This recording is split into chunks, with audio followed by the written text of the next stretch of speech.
My sister, Project ALS founder Jennifer Estes, was 35 when she was diagnosed with ALS. Doctors wrote off her symptoms as her imagination, working too hard, too much exercise, not enough exercise. ALS strikes mostly old men, right? If you're a statistics buff, you could argue that numbers back this up. More men than women get ALS. The problem is we don't have a proper census of ALS. And the numbers we've been actually been staring at for years, these numbers. You know, in those yellowed pamphlets that you get at the clinic, no offense to any neurologists here, they're completely inaccurate. The truth is that a diversity of young people have and will be diagnosed. They're hit as they're just taking off, perfecting their rodeo skills, falling in love, landing jobs.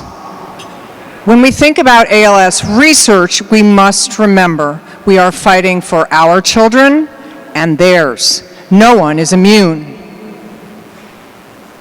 Tonight, Project ALS is honored to welcome her ALS story, a collective of 20 young women who advocate change, legislative, awareness, and research.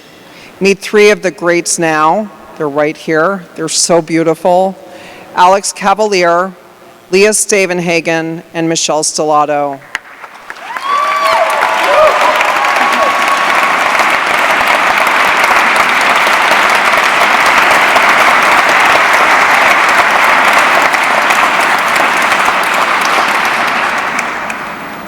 I was diagnosed with ALS at 26. 32. 28. June of 2020, I felt weakness and stiffness in my hand. My husband and I had just moved into the home of our dreams, and we were prepared to start a family. I was shocked. February of 2019, my balance had been off during yoga for months. I could no longer run. I was excited to be finishing up my MBA and already have a job lined up in Paris for the fall. I was devastated. July of 2019, my speech began to slur. I had just gotten engaged to the man of my dreams and returned home from a work stay in Dublin, Ireland. I couldn't shake the feeling of being forever isolated. Not many consider the challenges involved when a young woman is diagnosed with ALS. Life has gone from climbing the corporate ladder to being unable to climb stairs. Screaming over loud music to barely being heard. High heels to orthotics. Drinks with friends to embarrassingly choking on water. Running to catch the bus, to riding in accessible vehicles. Fitness focused to focusing not to trip and fall. At a time in our lives when they were just beginning, our careers, our partnerships, our independence. We had to accept the fact that the lives we'd been dreaming of were going to be ripped away. So we had to figure out what to do with the time we have left. I moved back to the States to be closer to treatment options and the support of my family. I got married to the love of my life. My day job switched from management consulting to ALS advocacy. I continued to work as a corporate attorney, but started to scale back. I focused on spending time with my family and friends and my fur babies. I continue my career in communications despite the fact that each aspect of how I communicate is now impaired. With the incredible support of my friends and family, I'm motivated to keep fighting each day. Her ALS story was created to form a network for young women with ALS who want their voices to be heard.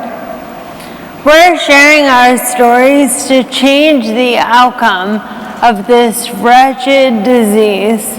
To challenge the stereotype that ALS is an old white man's disease. There are 20 more stories like ours, and our group, sadly, continues to grow. But we have big plans for the future despite ALS. We are fighters, and we have been known to defy the odds. We have hope that new treatments and legislation are on the way, and that our stories will help to accelerate that momentum. We're extremely grateful to this community for your unwavering support for new research and treatments for ALS. It is not lost on us that Project ALS was founded by young women who represent everything we stand for. We stand for badassery.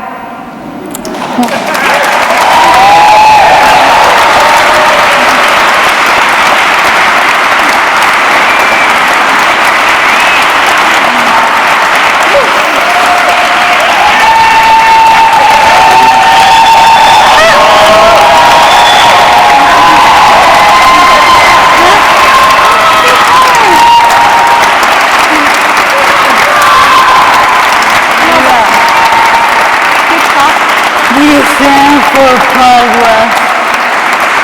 We stand for hope.